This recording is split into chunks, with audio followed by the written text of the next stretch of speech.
Ladies and gentlemen, the story you are about to hear is true. The names have been changed to protect the innocent. Dragnet.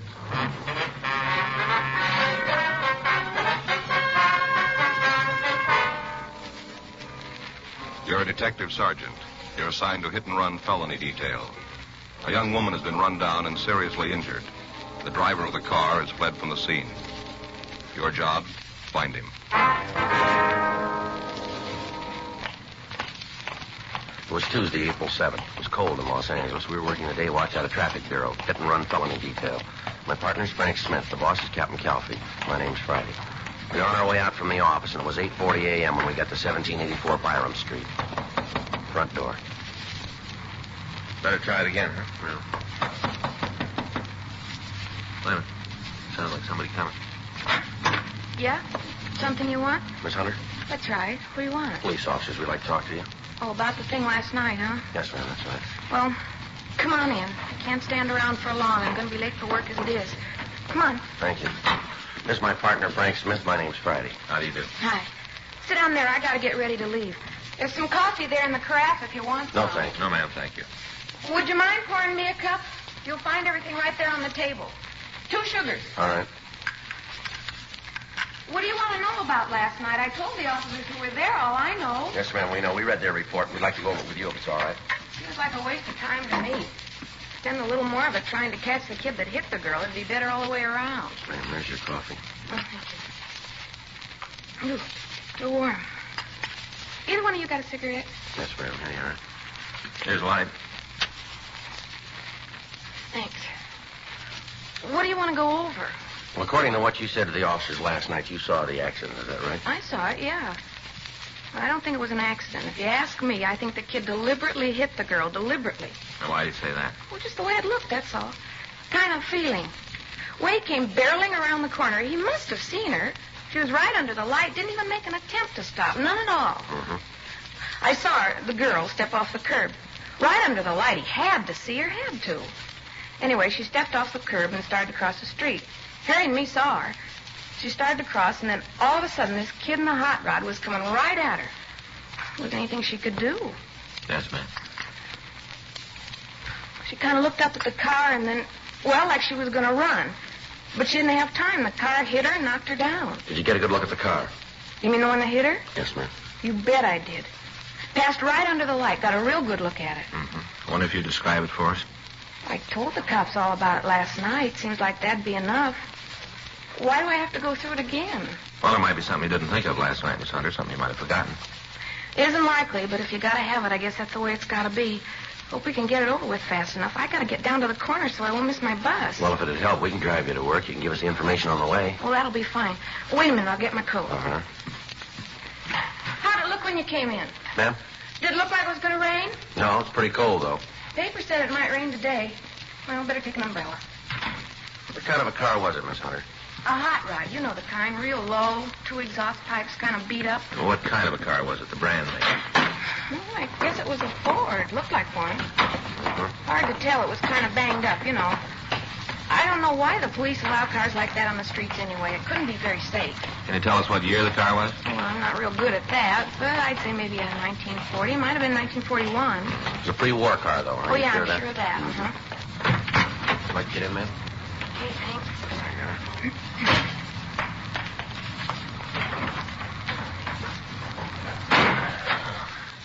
Where can we drop you, ma'am? Well, near First and Broadway will be fine, just on the corner there. Okay. Miss Hunter, was there anything about the car that'd make it easier to identify? Not especially. Black Ford, all beat up. I'm sure I'd know it if I saw it again, any place. Did you get a good look at the driver of the car? No, not too good. All I could see was that he was a kid, you know, maybe 19, 20 years old. Uh-huh. Sure like to see you get that kid. Is the girl all right? She looked pretty bad last night. No, she's still in a critical condition. Doctors aren't sure yet whether she'll be all right. Sure hope she is. Have you talked to her? No, we haven't. Not yet. A terrible thing. Kids like that running around in hot rods, barreling around the city. Person's not safe on the streets anymore. Well, just because a car's got twin tailpipes, Miss Hunter, doesn't have to be a hot rod. Well, this one was. Even had the little sort of license plate hanging down from the back bumper. You mean a state license plate? No, one of those with a club name on it. You know the kind. There's not a notation of that on the report that we remember. I guess I forgot all the excitement and all. I must have forgot. Well, did you see the name on that plate? Yeah. Not real good, but I saw it. Think you can remember it? Not all of it. The last part was wheels. Something wheels. 2 words. You're pretty sure of that, are you? Yeah, wheels. That's the word I saw. I didn't remember it last night. Guess it didn't seem important then. Must be a lot of cars that have those plates on them all over town. Yes, we know. Don't seem like it's going to help much. A lot of cars with those plates on them. Lots of them. Yes, ma'am. Even if you do find the kid with one of them, how are you going to know if he's the right one? Well, it's not going to be too hard. Huh? His car will tell us.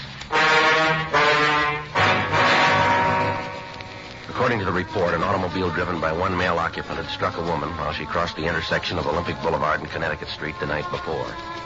When the ambulance arrived at the scene, the victim, who was identified as Mrs. Helen Chapman, was unconscious and was removed to Georgia Street Receiving Hospital for emergency treatment.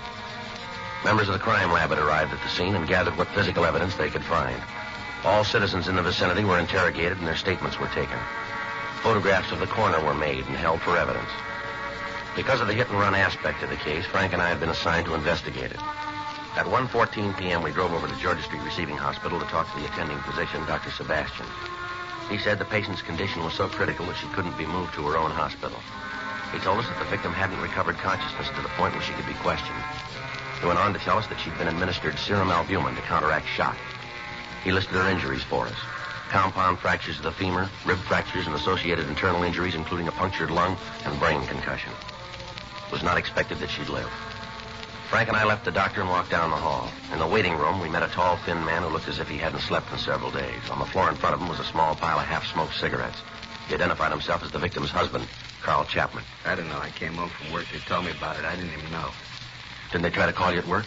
No, I guess they called the house. There wasn't anybody home. I just walked up to the door, and there was a note telling me to call her. Didn't even know about Helen. I see. You like a cigarette, Chapman? Thanks.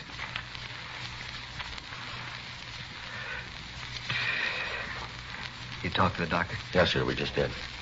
Is there anything new? Is she going to be all right? Well, I don't know yet. You can ask the doctor yourself. Why don't anybody tell me anything? All the time I ask how my wife is, they tell me to ask the doctor. Why won't they tell me? I don't know, sir. Can't even find out if she needs anything. He won't let me see her. And anybody will tell me what's really happening in there. It's been over 10 hours. Nobody will tell me what's going on. Well, best thing, try to sit down and take it easy, Mr. Chapman. Oh, that's great to say. Just sit down. Easy to say. It's not your wife who's in there. It isn't someone you love. Why are you here anyway? Why aren't you out trying to get the rotten little punk that did it? Why don't you look for him? We'll get to him, sir. When? After Helen's dead? Is that going to be when you start looking? We're looking for him now. We came over in the hopes that we could talk to your wife. We thought she might be able to give us some information. What in God's name do you want from her? The name and address of the kid who ran her down? Does she have to get out of bed and go find him for you? It's your job, yours. All this talk about the police department being so good, but what are you doing? You're standing around here with your toe in the dirt waiting for my wife to come to enough to point the kid out. All right, sir. Now, take it easy. Take it easy, nothing. You listen to me, both of you. You listen. If she dies, if that kid killed her, I'll find him. I don't know how, but I will. I'm going to do the same thing to him with my hands that he did with this car. I'll find him, I swear I'll find him, and I'm going to kill him. With my hands, I'm going to kill him. Mr. Chapman? Yeah. Can I see you for a moment? Yeah. Would you excuse us for a minute, Sergeant? Sure, Doctor. We'll wait out in the hall.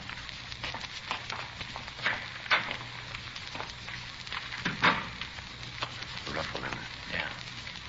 Wonder what's going on in there. I don't know. Better call the skipper.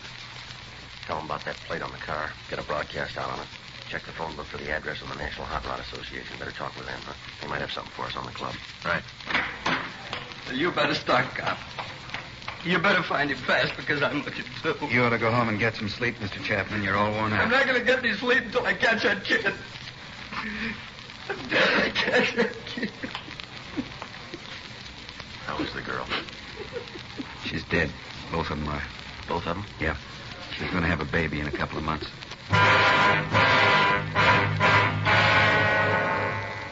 3:15 p.m. Frank and I drove out to the offices of the National Hot Rod Association on Hollywood Boulevard. We met with Bud Coons and Wally Parks. They checked their records for clubs with the last name Wheels. There were 3 in their files. 2 were in the eastern part of the United States, and 1 was listed as having headquarters in Alhambra, California. We obtained the name and address of the president of the club, and we drove out to see him. We found him in the garage behind the house working on a 1941 Ford. We introduced ourselves, and he asked us to sit down. What do you want to see me about? We understand that you're the president of the Square Wheel, is that right? Yeah, that's right. Why? How many members do you have in the club? 18. 18 actives. There's a couple of guys in the service. What's this all about, anyway? How come the questions? All your members have the metal plates with the club name on their car? Yeah. You get them when they pay the initiation fee. Why? Anybody else have them? Not legally. What do you mean?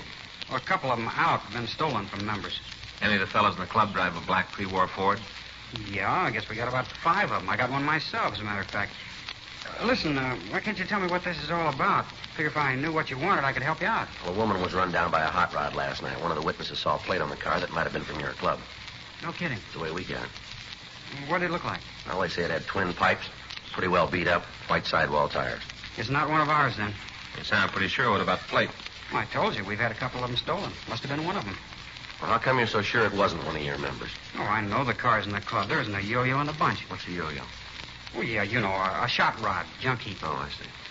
I don't know. Seems like every time there's any trouble with a car over 5 years old, it's a hot rod. Sure not fair. That's so. Yeah. Hey, come here, I'll show you. Now, take a look at that. I've been working on it for 3 years. Got over $1,200 in it. Take a look at it. It's a lot of motor. Yeah, it's a good car, but what's it prove? The car that ran that woman down wasn't a hot rod. Well, how do you figure that? Well, you said it was a wreck, didn't you? That's right. We haven't got a wreck that's allowed on the streets in this club. I don't know a legal club that has a yo-yo in it. We got a safety check every month. Any car that isn't safe has to be fixed or the guy's out. A lot of clubs operate that way. Yeah, we know. Our kids build rods for 2 reasons.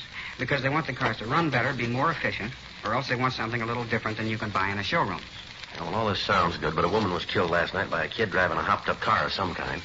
Maybe it had twin pipes, a loud muffler, but I'll give you odds from here to Bonneville that it wasn't a hot rod. I know how guys feel. Every kid on the wheel in a second-hand car is a potential killer. The way the papers picture us, we just roam around looking for somebody to run over. That's not true. You check the records. I think you'll find that the ratio between tickets given out to members of hot rod and good. Getting up a year and a half. The one before that was for overtime parking. Oh, I'm sorry, fellas. That car last night wasn't one of our guys, and you can bet he wasn't a hot rodder either. You got any way of knowing who could have gotten the plaque? Well, not right off, but we'll find him. How? There's only so many streets in Los Angeles. We'll find him. Guys like that make things rough on the clean drivers in this town. We'll find him for you. Well, we'll appreciate any help you can give us on this, but it's police business. If you find him, give us a call right away. Don't worry, we will. How do I get in touch with you? We'll leave you one of our cards. Anytime. You call us. All right. I'll get on the phone and get the fellows rounded up. If you turn it all the way, take out. 6:40 p.m. Frank and I got back to the office. During the afternoon, the broadcast on the car had gone over the state wire, and every police officer in the state of California was looking for the hit-and-run car. When we checked with communications, it our broadcast. 7:15 p.m. We put in a call to Georgia Street Receiving Hospital, and we talked again to Dr. Sebastian. He told us that the victim's husband, Carl Chapman, had been placed under the care of his family doctor. And check fell over until 40. We met back in the squad room. Any word yet? No. Got a call from Al Gibbs. Hot Rod Club? Yeah. He says all the clubs in the area are looking for the car. They divided the city up in sections. Members are checking all the streets. No luck, though, huh? No, nothing. Well, they turned a couple of cars, but they don't check out. How'd you do? Pretty good. Got the report here. Uh-huh. Had a couple sandwiches sent in. Got your Swiss on rye. Good. In the bag there. Where's coffee? Right there, carton. Oh. The lab sure did a good job on this stuff here. Mm-hmm. Here's the scene. Victim was found 10 feet 4 inches from the northeast corner, 4 feet 8 inches from the north pedestrian crosswalk. That'd put it about here, wouldn't it? Yeah. They found particles of broken glass. Checked on him at the lighthouse. Left him. Got out. I looked at it. It's new. Any brand name? Yeah, but it's not going to help much. Distributed all over the country. Well, how about skid marks? Any sign of them? No, not the... Either the kid didn't have time to use them or else he didn't want to. They came up with this, though. Yeah, what's that? Well, some marks from a tire. Lee says he thinks they were made when the kid dug out to get away, spun the back wheels. Sure indicate that he didn't mean to stop at any time, huh? Well, that's the way Lee's got it figured. I got it. Yeah. Mm-hmm. Anybody there? No. No, keep it under surveillance. We'll be right out. Yeah. Don't burn it. Right. Bye. What do you got? Well, it's beginning to go our way, maybe. Huh? They found the car. During a route that the park and movement. Frank and I notified the crime lab of the find, and then we left the office and drove out to the location. We talked to the officers in the police car, and they told us that they hadn't seen anyone near them. We checked the registration and found that the registered owner was a Jack Moore. The white slip gave us an address in Hollywood. While the crime lab went over the car, we drove out to Moore's address to talk to him. He lived in a large house built in the mid-20s as a private residence. It had been converted into a boarding house. Frank covered the rear entrance. I rang the front doorbell.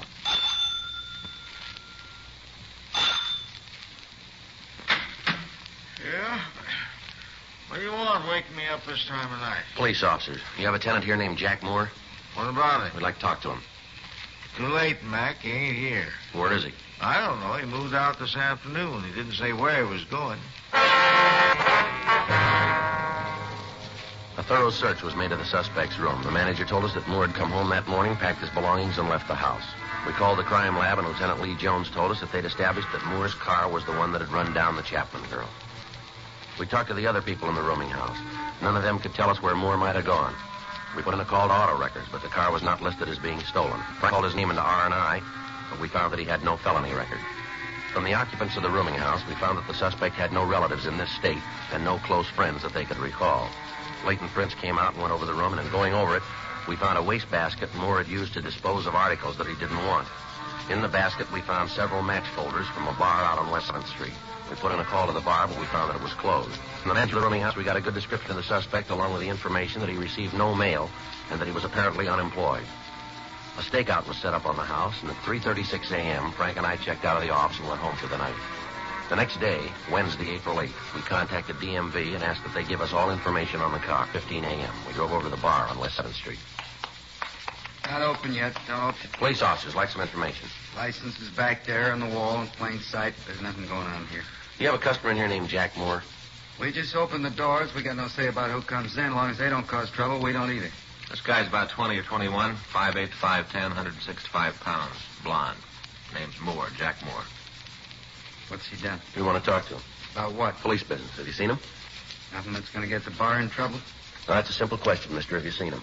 Maybe, yeah. You tell me what it's all about, and I might be able to help you out. You're running out of time. Have you seen Jack Moore?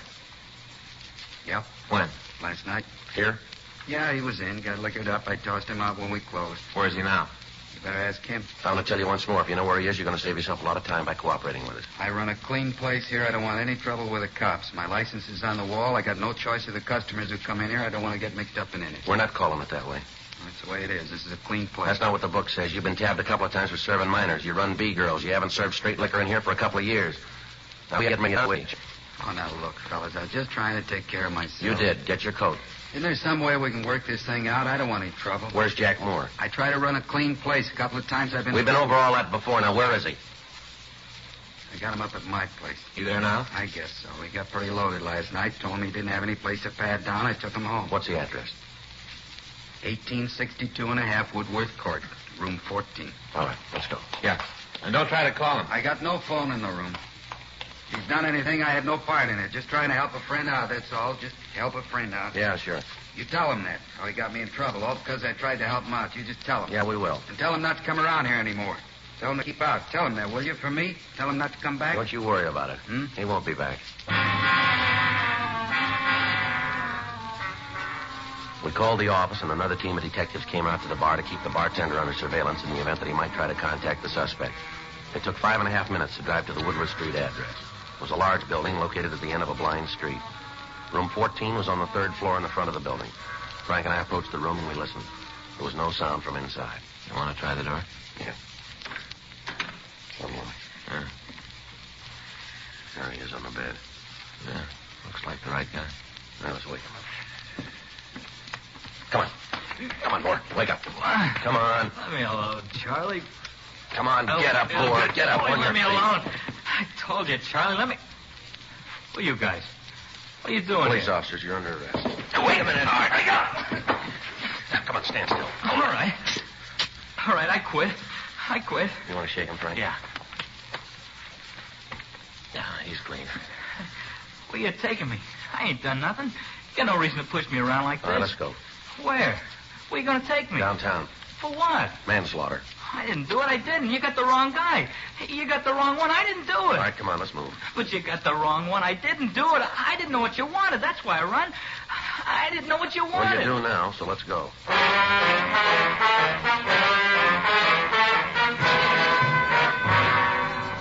The suspect was taken to the squad room where he was questioned. He refused to admit any part in the crime. He was confronted with the physical evidence and with the ownership of the hit-run vehicle. The witness to the crime came to the office and said that Jack Moore was the man that she'd seen at the wheel of the car when Helen Chapman had been run down. Throughout the interrogation, the suspect refused to say anything. At 1:47 p.m., the door of the squad room opened and Carl Chapman came in.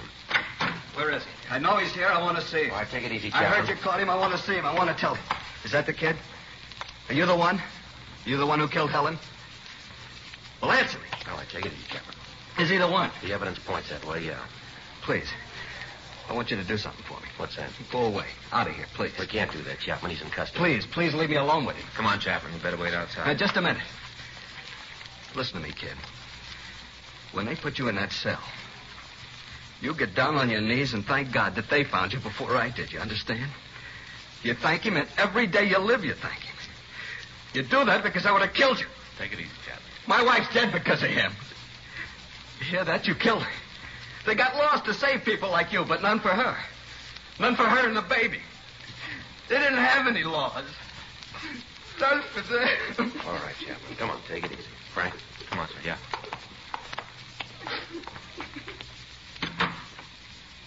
Pretty upset, ain't he? I want you to remember something, kid. In the years I've been in this department, I've seen some bad ones, real bad. Teenage kids that didn't know any better scraped up off the pavement and sent home to their parents. Drunks who were too loaded to know what went on. There's been a lot of them go through here, but you finished way ahead of the field, boy. You talk good. I bet you're on a lecture team around here. I'm getting fed up with you kids roaming the streets in death traps, and I don't care about you. You want to wrap yourself around a post, you go ahead. We'll try and stop you, but don't you take somebody else with you. Every year, the number gets bigger, more people killed. It isn't the honest drivers that do it. It's people like you who don't care for anybody else. Now, we've tried about everything in the books to make you understand. Doesn't look like any of them did any good, does it? I'm a bad one, ain't I? You killed a human being, boy. A woman who didn't even know you. She never saw you until it was too late. You threw a 10.5 of metal at a 120-pound woman, and then you ran away and left her in the gutter to die. You've wrecked the family. You tore it right down the middle and rolled over it. You've ruined the lives of all the people around that woman. You gave a group of decent... Keep it on your feet, young fella. Something? What's that? Hit and run. How much will I get? I don't know, but it won't be enough.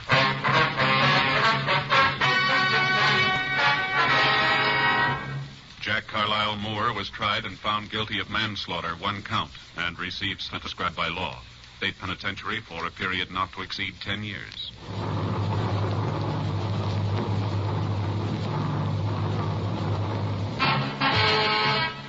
Dragnet is a presentation of the United States Armed Forces Radio Service.